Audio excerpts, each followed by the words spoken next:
إذن لوحات تشكيلية يعجز الفنيون عن وصفها رغم جهودهم الخصبة وخيالاتهم الوسيعة داخل معرض الفنون التشكيلية. أسعد كثيرا نلتقي بالأخ ابراهيم احمد محمد ابراهيم، خريج كليه الفنون الجميله والتطبيقيه.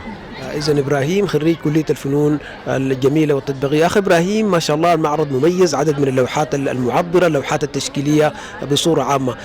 كيف ترى مهرجان العلفون وبصورة عامة والفن التشكيلي وعلاقته بالمهرجان وبالتراث وبالثقافة؟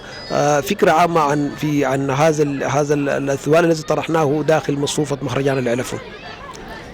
طبعا المهرجان طبعا مميز شديد وفكره جميله جدا كونه يتطبق على ارض الواقع دي اكبر نجاح افتكر. فنحن كفنانين تشكيليين طبعا اللوحات بتاعت الاخت نسرين يحيى، هي خريج كليه الفنون الجميله والتطبيقيه.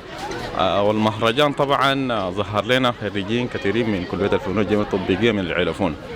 دي اجمل حاجه، وكانت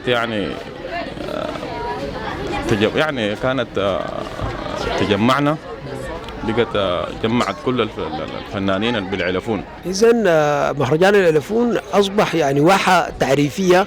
عدد من الفنانين التشكيليين سجلوا زيارة لمعرض نسرين يحيى جيلاني، هذا المعرض المميز. هذه واحدة من قيم المهرجان بصورة كبيرة.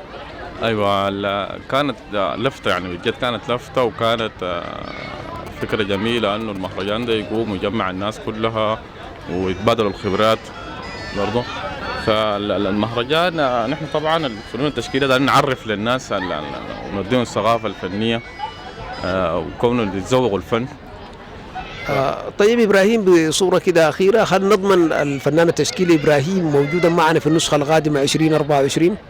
جدا أيوة موجود، وحيكون في فنانين كثيرين موجودين إن شاء الله طبعا.